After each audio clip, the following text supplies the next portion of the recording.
शुरू करता हूँ ईश्वर के नाम से, जो कृपाशील और दयावान है। परम पूज्य परम संत समर्थ सद्गुरु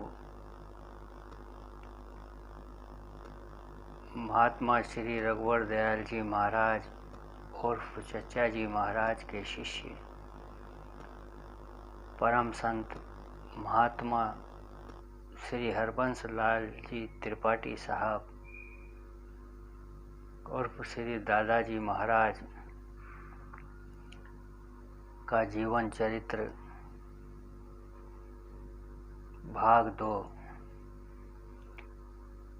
इलाही रहम कर मुझ पर, तेरे बंदों का खादिम हूँ। हुजूरी में दिल हाजिर है, तेरी महफिल में शामिल हूँ।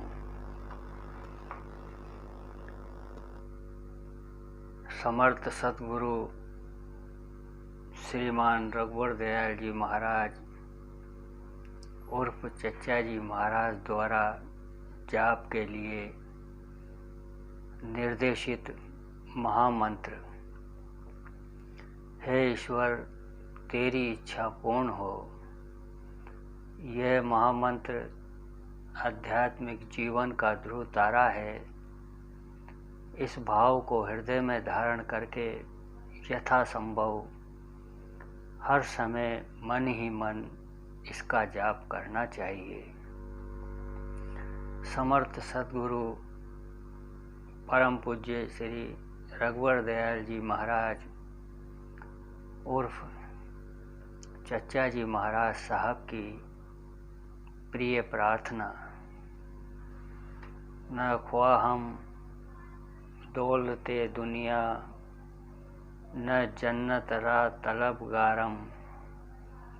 दिलो जामी फरोशम, दर्दे इश्क तरा खरीदारम। न पेशे मन इबादत सुध, न पोशी दम रियाजत रा। नजर बर फजल तो करदम, सिर की सर तापा गुनहगारम। अर्थात, हे ईश्वर, न तो मुझे सांसारिक संपत्ति की प्राप्ति की अभिलाषा है और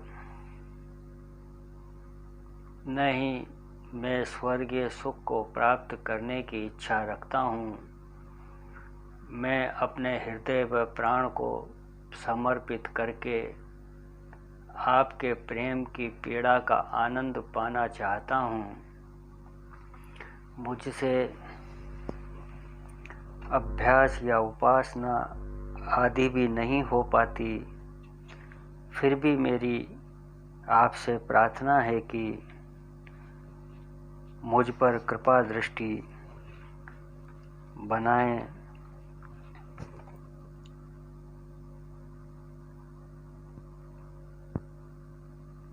क्योंकि मैं सर से पैर तक गुनहगार हूँ।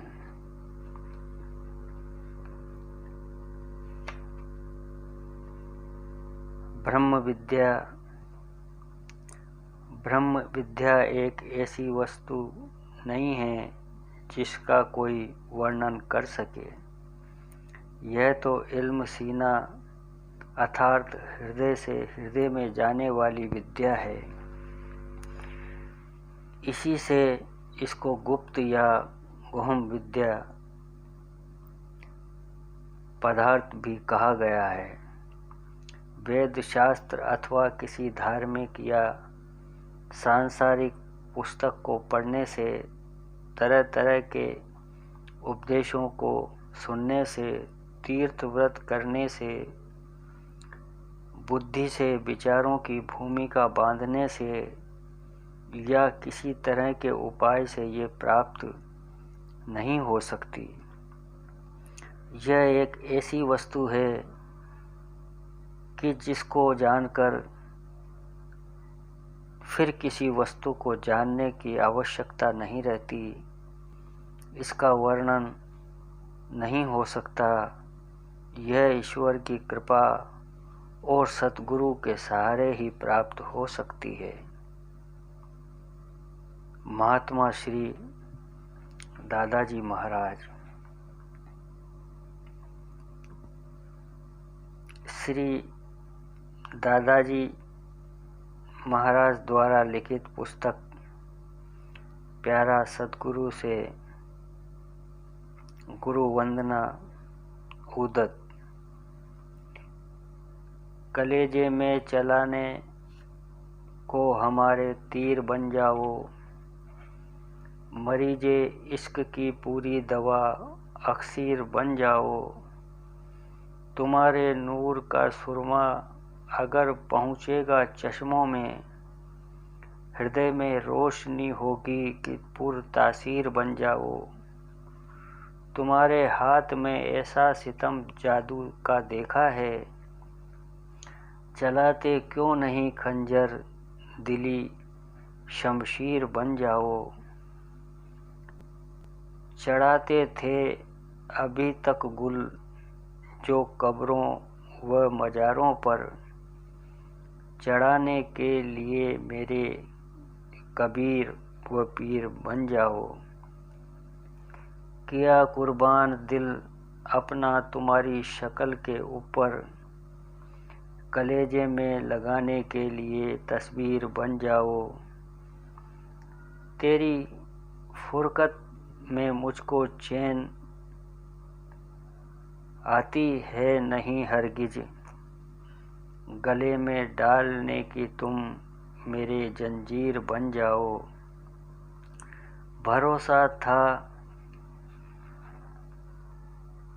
इलाही का, भरोसा हो गया तेरा, इलाही से मिलाने की कोई तकदीर बन जाओ। ये ख्वाहिश है दीवाने की, मिले महबूब से जाकर, मिलाने के लिए इसको तुम्ही तकदीर बन जाओ।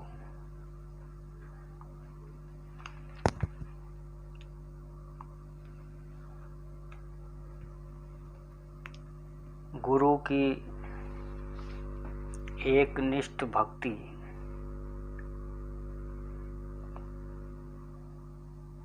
परम पूज्य परम संत समर्थ सतगुरु श्री रघुवर दयाल जी महाराज उर्फ चचा जी महाराज की संगति मिल जाने के बाद आपने कभी अन्य किसी की ओर निगाह तक नहीं की और न ही कभी किसी से कोई आशा रखी। आप एक निष्ठ गुरु भक्ति को सर्वप्रिय मानते थे।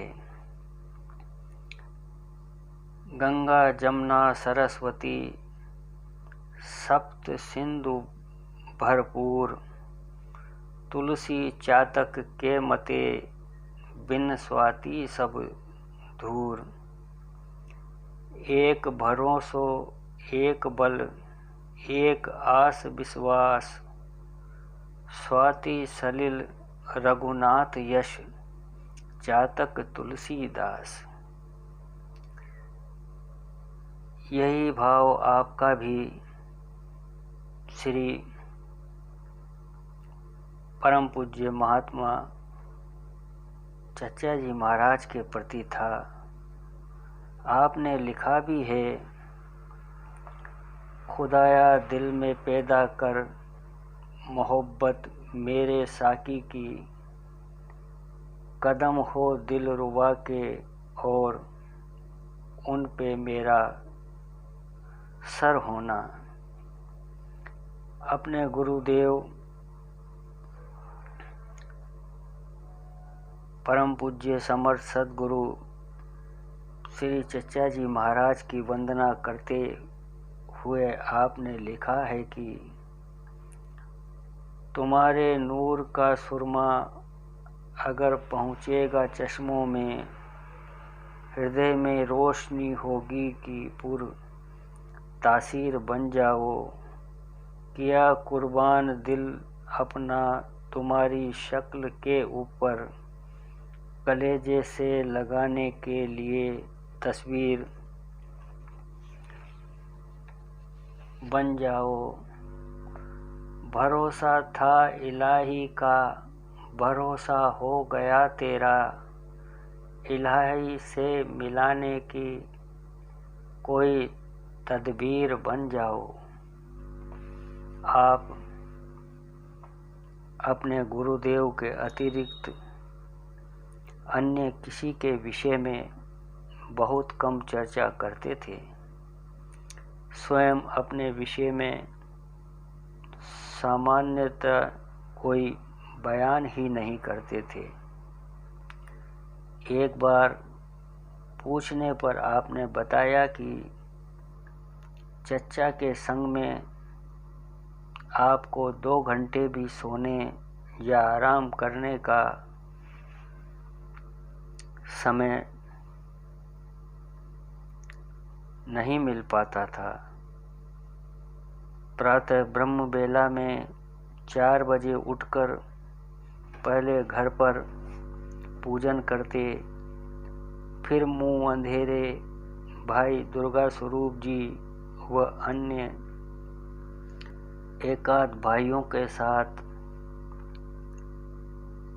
परम पूज्य चचा जी महाराज के घर जाते।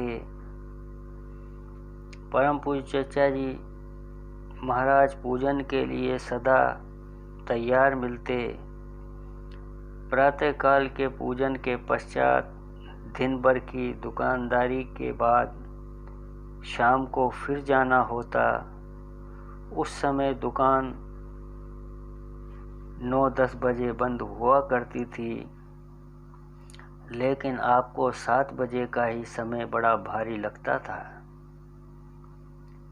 आप इसका इंतज़ार करते रहते और 7 बजते ही अपने गुरुदेव के पास चले जाया करते थे।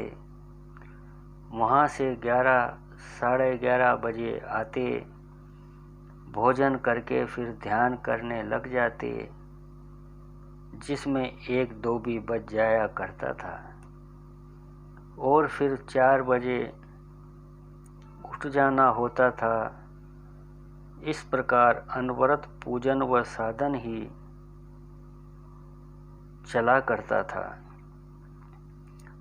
परम पूज्य चचा जी महाराज साहब का प्रेम व आकर्षण ही ऐसा अनोखा था कि आप हर समय उसी में लवलीन रहा करते थे। आपको निम्न पद बहुत प्रिय था, जिसे आप पूजन के बाद गुनगुनाया करते थे। कभी वसूले अलम में न की कमी मैंने, तमाम उम्र तड़प कर गुजार दी मैंने।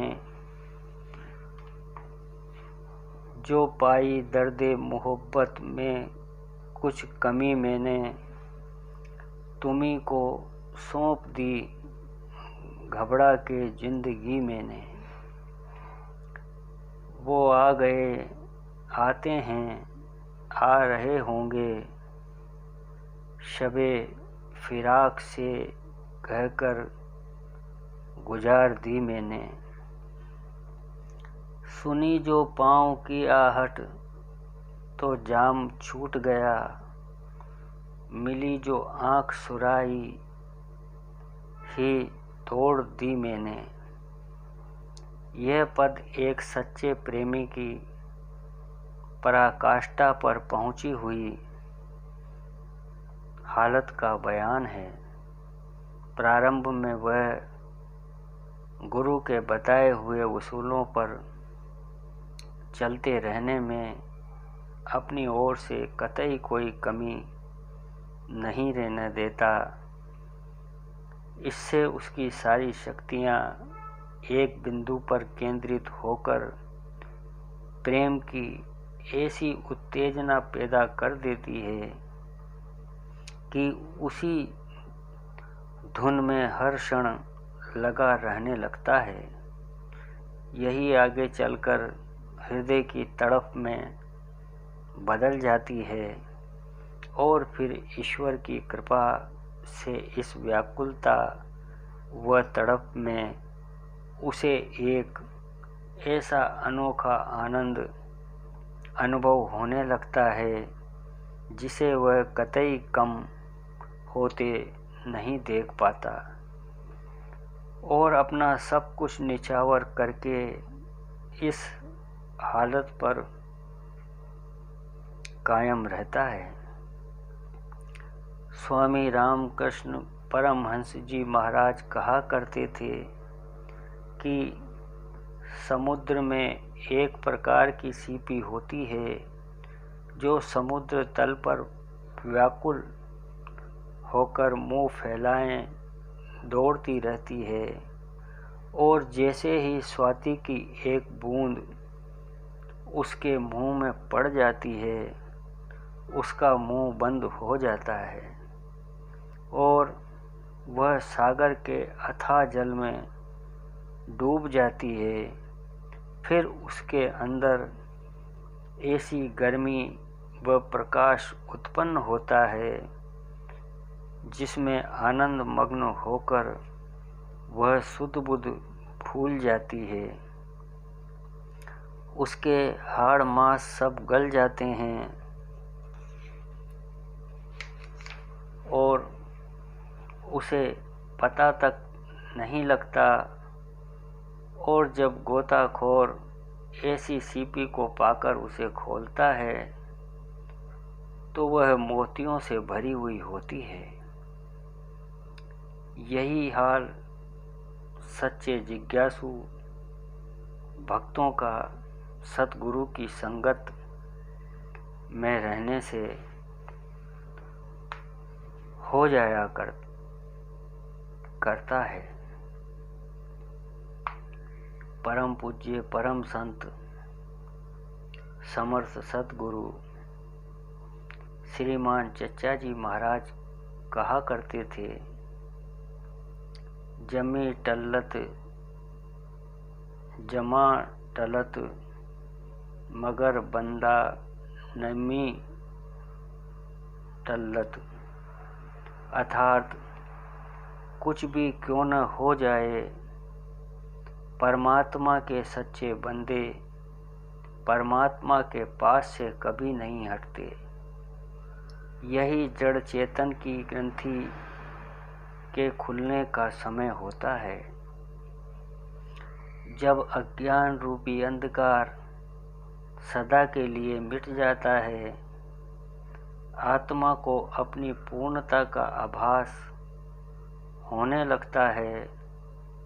आत्मविस्मृति या बेखुदी की इस हालत में विभिन्न प्रकार के साधना संबंधी प्रयास जो उसने अब तक किए थे और उनसे प्राप्त उपलब्धियों आदि के सारे भाव छिन्न भिन्न हो जाते हैं।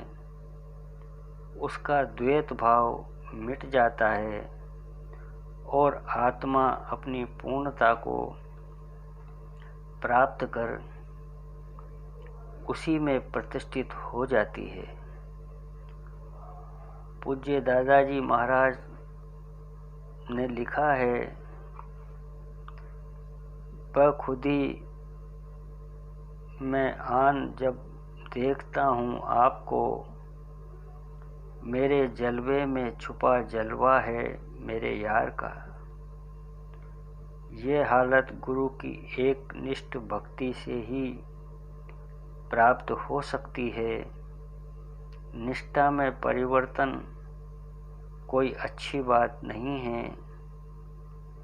इसके पीछे कोई न कोई इच्छा सूक्ष्म रूप से अवश्य रहा करती है।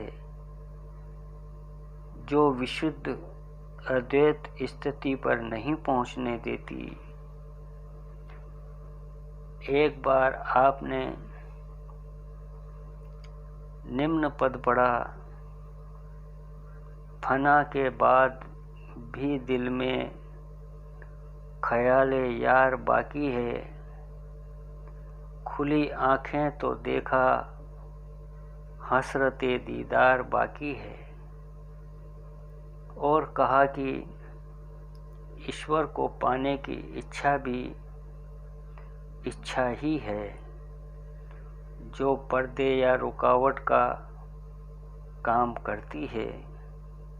सही दशा वह है जिसमें कोई ख्याल न रहे और कोई प्रयास भी न हो।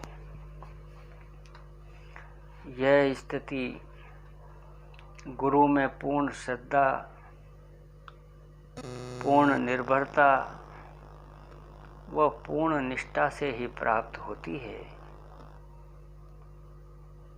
यहाँ केवल गुरु व उसका प्रेमाकर्षण ही शेष रहता है, जिसके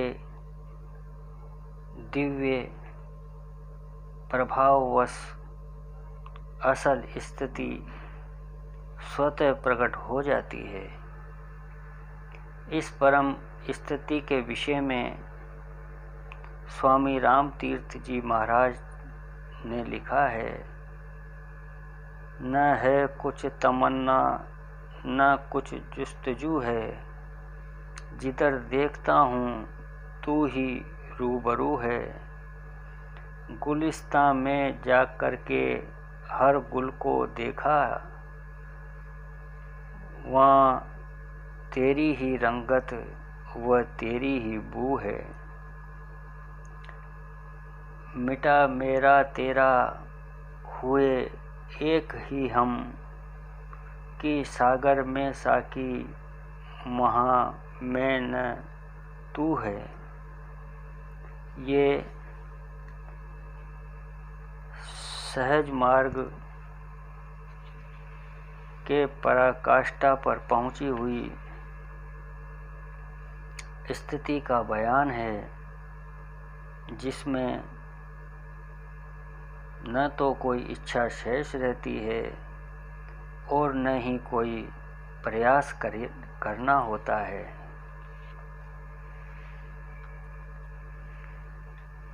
ब्राह्मण तत्व के भाव का विस्मरण।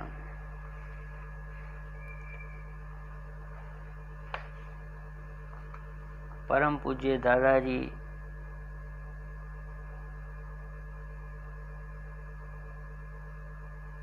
महाराज श्रेष्ठ पात्रता व भावात्मक स्थिति का परम पूज्य श्री चचा जी महाराज साहब बड़ा मान करते थे। आप बताया करते थे कि आपके ब्राह्मण होने का ख्याल करके परम पूज्य श्री चचा जी महाराज साहब आपके लिए रसोई धुलवाकर अलग खाना बनवाते थे। गुरु माता भी आपको बहुत चाहती थी। ऐसी व्यवस्था को करने में उन्हें कभी कोई कष्ट का ख्याल नहीं होता था। जब खाने के लिए बुलाती तो खुद पास बैठ जाती और घर का सब हाल पूछा करती थी। अपने पुत्र के ही समान समझती थी। आपके अनुपम प्रेम तथा परम पूज्य चचा जी महाराज साहब की नूरानी स्थिति पर परम पूज्य श्री दादाजी भी मग्न रहा करते थे। इसी बीच एक दिन परम पूज्य चचा जी महाराज साहब के लिए खाना आया। परम पूज्य चचा जी महाराज साहब ने खाने से पहले सबसे खाने को कहा करते थे, आपसे भी पूछ बैठे। परम पूज्य चचा जी महाराज साहब के तेजोमय प्रभाव के कारण आपके हृदय में श्रेष्ठता या ब्राह्मण होने का भाव पहले ही मिट चुका था। आपने तत्क्षण उत्तर दिया कि आप पहले खा लें, फिर जो कुछ बचेगा मैं खा लूँगा। इस प्रकार खाना आपका सबके साथ होने लगा। परम पूज्य चचा जी महाराज साहब ने बाद में कहा भी कि त्रिपाठी जी ने सच्चे दिल से कहा था, इसमें कोई बनावट न थी। इसी प्रकार आप बताया करते थे कि जब सत्संग के समय परम पूज्य चचा जी महाराज साहब के कमरे में बैठने के लिए जगह न होती और भाइयों के जूतों पर बैठना पड़ता था, तो ऐसा गहरा ध्यान लगा करता था जिसका बयान संभव नहीं है। इस प्रकार परम पूज्य चचा जी महाराज साहब की संगत में आपको खुद के ब्राह्मण होने या अन्य और किसी बात का कोई ध्यान न रहता। वहाँ की दिव्य अनुभूतियों पर ही आप मगन व मुग्ध रहा करते थे, शेष सब कुछ भूल गए थे। आप ये भी कहते थे कि अगर किसी के हृदय में हिंदुवानी, मुसलमानी या कोई जातिगत अथवा अन्य प्रकार का भेदात्मक भाव बना रहेगा, तो उसकी रूहानी तरक्की यानी आत्मोन्नति संभव नहीं हो सकेगी। यह ब्रह्म ज्ञान के प्राप्ति का मार्ग है। आत्मा अथवा परमात्मा की कोई जात नहीं होती। उसकी सत्ता अखंड, अभेद व अनादि है। उसके लिए सारे भेदों को भूलकर सबसे प्रेम व सबकी सेवा का भाव रखना आवश्यक होता है। तभी उसकी सार्वभौमिक सत्ता की दिव्य अनुभूति संभव हो पाती है। आप कहा करते थे कि हम इश्क के बंदे हैं, मजहब से वाकिफ नहीं। गर काबा हुआ तो क्या, बुत खाना हुआ तो क्या। आप यह भी कहते थे कि भाई फर्क यानी हृदय में भेद का भाव नहीं रखना चाहिए, अन्यथा संबंध पैदा नहीं हो सकेगा। जबकि सच्चाई यह है कि संबंध ही प्रगाढ़ होकर अंतोगत्वा योग का रूप लेता है। सत्संग में सामान्यतः 3 प्रकार के लोग आते हैं। कुछ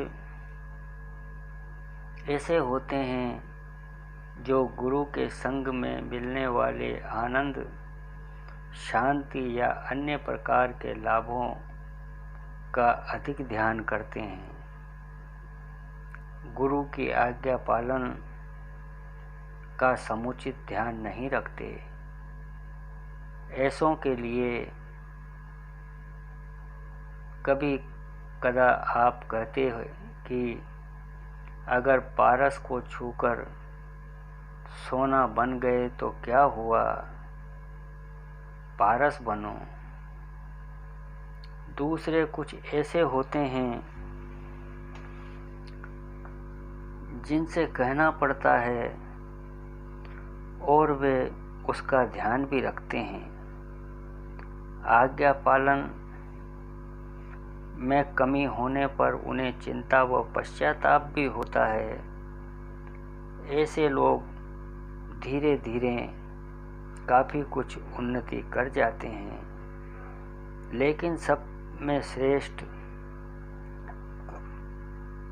वे हैं जो गुरु की मर्जी या पसंद नापसंद का ध्यान रखकर उसी अनुसार कार्य व्यवहार करते हैं। ऐसों का गुरु संबंध उत्तरोत्तर प्रगाढ़ होता चला जाता है। उन पर गुरु की मर्जी व मनसा उतरने लगती है और वे उसी से एक रस व एक रूप होकर रहने लगते हैं। यही कर्म, उपासना व ज्ञान का अद्वैत है। इसी से स्वत योग की अवस्था प्राप्त होती है। आपने लिखा भी है कि रजाए खुदा पर तो रहना है मुश्किल, हरि जो रहे वह रजा जानता है। इस प्रकार जब साधक का तरीका प्रेरणा का अनुसरण करते रहने का बन जाता है तो उसके गुरुमय पैदा होने में देर नहीं लगती। परम पूज्य दादाजी महाराज ने लिखा है कि बेखुदी में आनकर जब देखता हूँ आपको, मेरे जलवे में छुपा जलवा है मेरे यार का। इस प्रकार सारे भेदों को भूलकर गुरु व शिष्य दोनों एक होकर रहते हैं। यही उनके प्रेम की रीति होती है। परम पूज्य परम संत समर्थ सद्गुरु महात्मा श्री रामचंद्र जी महाराज उर्फ लालाजी साहब अपने एक प्रिय भजन में कहते थे कि यह प्रीतिकरण की रीति नहीं, प्रभु जागत है तू सोवत है। परम पूज्य दादाजी साहब ने अपनी पुस्तक में लिखा है कि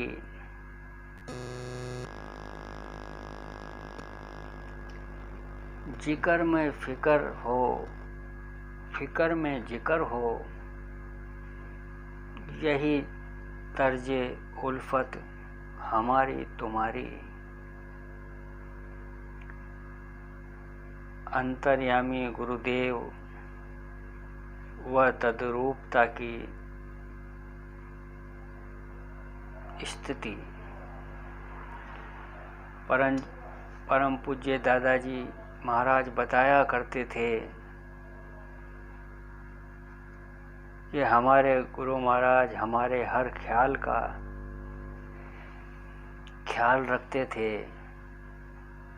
जो हाल मुझ पर गुजरता था उसे बतला दिया करते थे। उनसे कोई बात छुपी हुई नहीं थी। एक बार जब आप दोपहर में विश्राम कर रहे थे, एकाएक दिल में जोर का धक्का लगा। आप चौंक गए जब शाम को परम पूज्य चेचा जी महाराज के पास पहुँचे तो उन्होंने बताया कि आज दोपहर 2 बजे जब तुम लेटे हुए थे तो तुम्हारा फला चक्र घूम गया था। तब परम पूज्य दादाजी महाराज समझे कि वे क्यों चौंक उठे थे। इसी प्रकार जब मोटर पलट जाने के कारण परम पूज्य श्री चेचा जी महाराज के हाथ की हड्डी टूट गई थी और विशेष कारणवश परम पूज्य दादाजी महाराज नहीं पहुंच पाए थे, तो सिकंदराबाद से कानपुर आते वक्त परम पूज्य चेचा जी महाराज साहब ने कहा था कि यह शख्स मेरे साथ बराबर रहा है। परम पूज्य दादाजी महाराज बताते थे कि परम पूज्य चेचा जी महाराज की बीमारी के समय उनका हर हाल उन पर जाहिर होता रहता था। इसी के बाद परम पूज्य चेचा जी महाराज साहब ने आपका हाथ पकड़कर बेत किया, यानी दीक्षा प्रदान की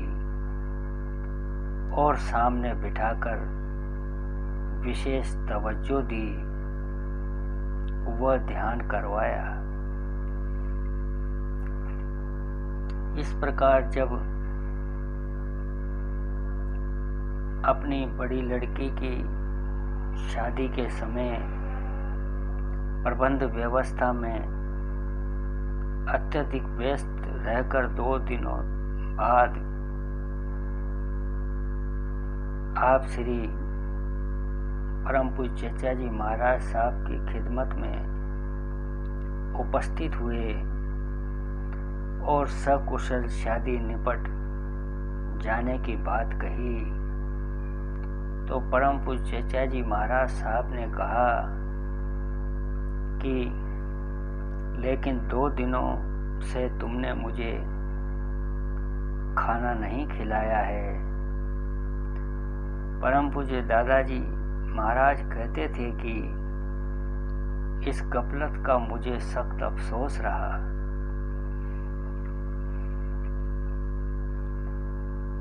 मन तो सुदम तू मन सुधी, मन तन सुदम तू जा सुधी,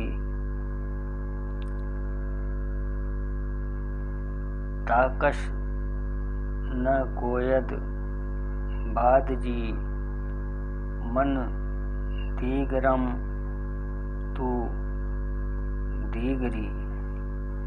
अर्थात मैं तू हो जाऊं और तू मैं हो जा, मैं तन को जाऊं तो तू जान यानी प्राण हो जा, जिससे बाद में कोई यह न कहने पावे कि मैं कुछ और था और तू कुछ और था। इसी एकाकार अवस्था का आभास कराने वाला निम्न पद आप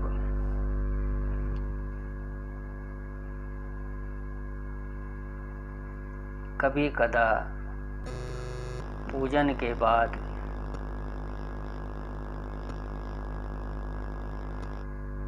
गुनगुनाया भी करते थे। खुदा रखे मोहब्बत को हुए आबाद 2-2 घर, वो मेरे दिल में रहते हैं, हम उनके दिल में रहते हैं। आपने लिखा भी है कि हमारा दिल नहीं है ये, मेरे मुर्शद की बस्ती है, यही लैला का महफिल है, इसे मजनू का घर समझें। इस प्रकार आपके लिए सब कुछ आपके सतगुरुदेव जी परम पूज्य चचा जी महाराज ही थे। दिव्य ज्ञान व शक्ति का अवतरण। एक बार आपने कहा कि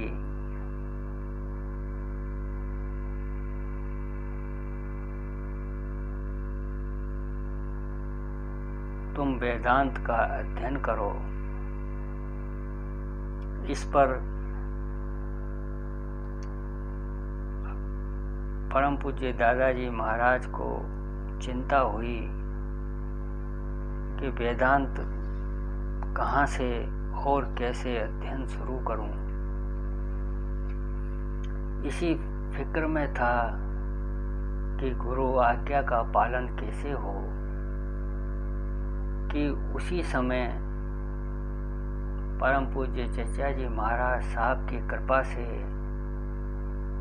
एकाएक मुझ पर वेदों का ज्ञान उतरने लग गया। ऐसा अनुभव होने लगा कि हृदय में पहले एक प्रश्न उदय होता है, फिर उसका उत्तर आता है और अंत में समाधान होकर एक अनुपम शांति की स्थिति छा जाती है। इसी क्रम से बार बार प्रश्न उदय होता है और उसका समाधान होता रहता है।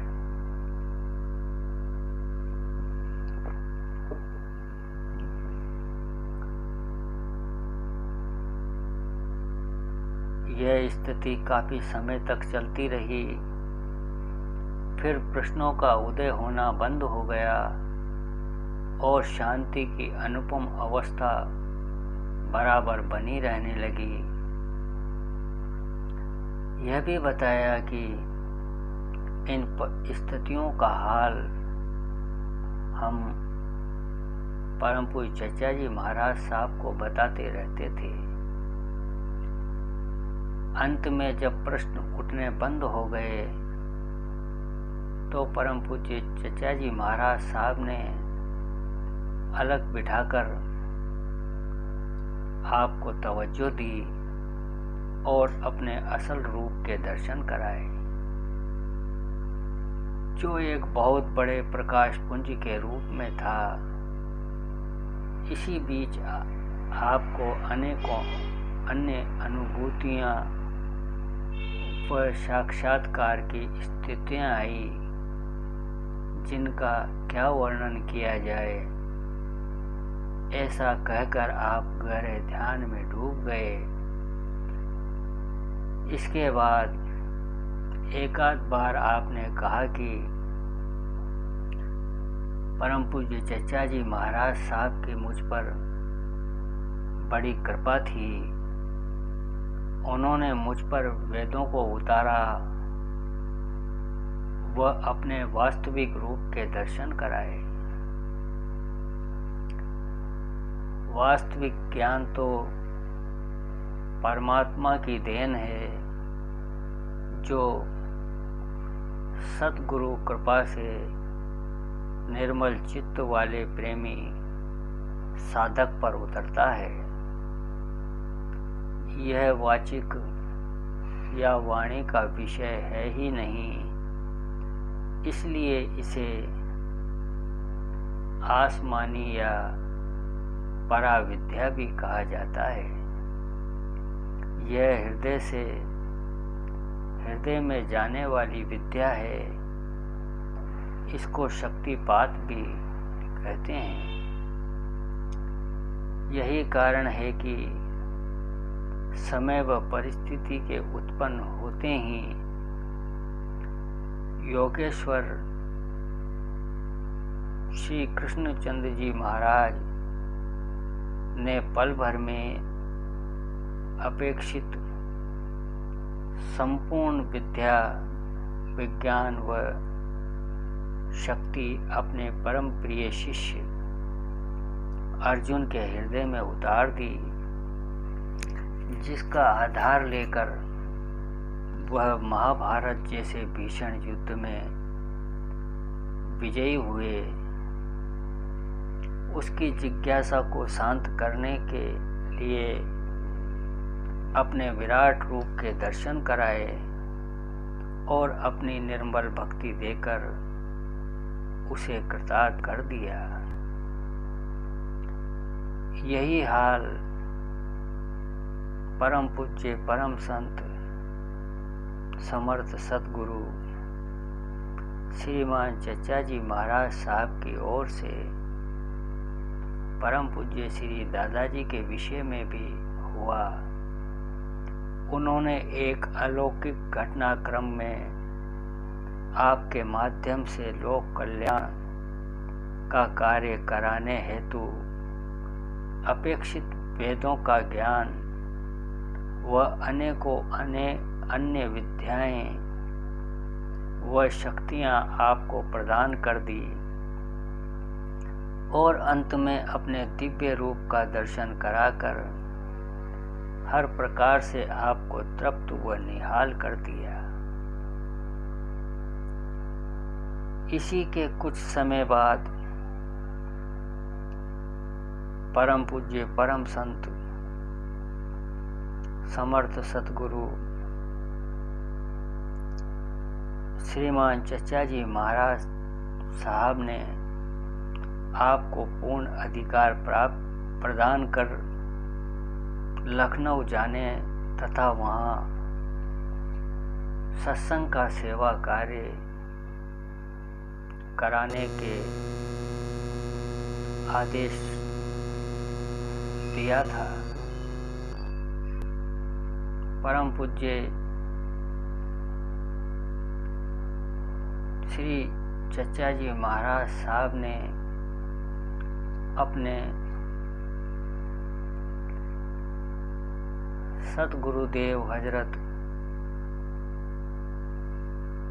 फजल अहमद खां साहब रहमतुल्लाह अलैहि ने परम पूज्य परम संत समर्थ सतगुरु श्रीमान लालाजी साहब को लिखे एक पत्र में कहा कि मेरी हिम्मत इतनी आला है कि अगर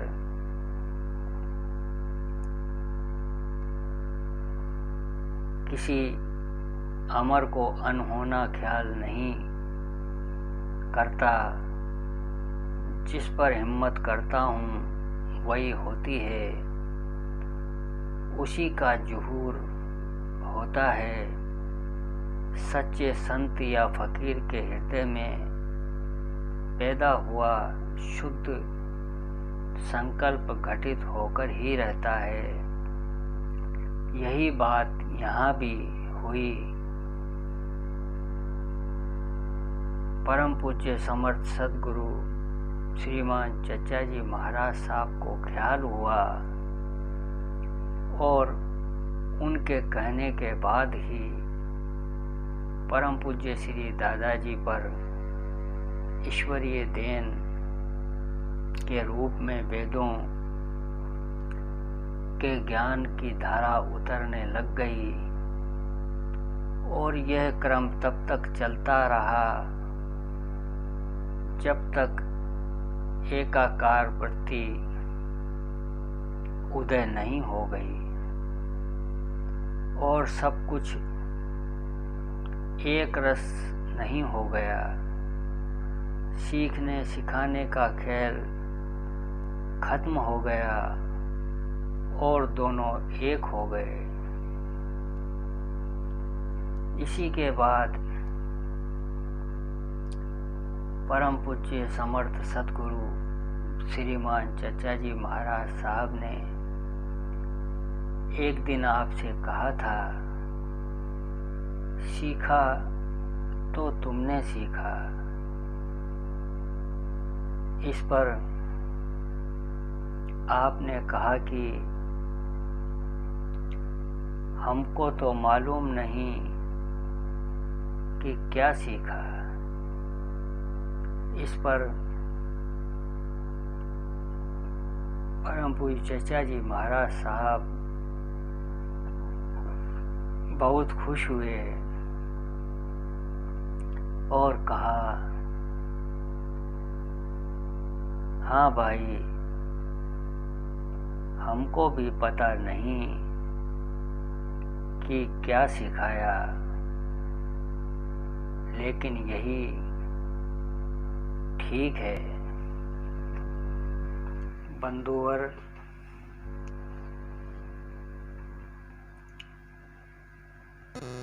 ये परम संत महात्मा श्री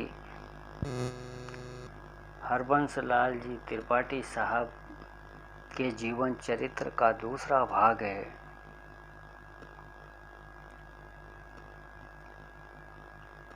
अगर आपको ये वीडियो और जानकारी अच्छी लगी हो तो हमारे चैनल राम समाधि आश्रम संत थानेदार को लाइक व सब्सक्राइब व शेयर करने की कृपा करें। आप सभी के श्री चरणों में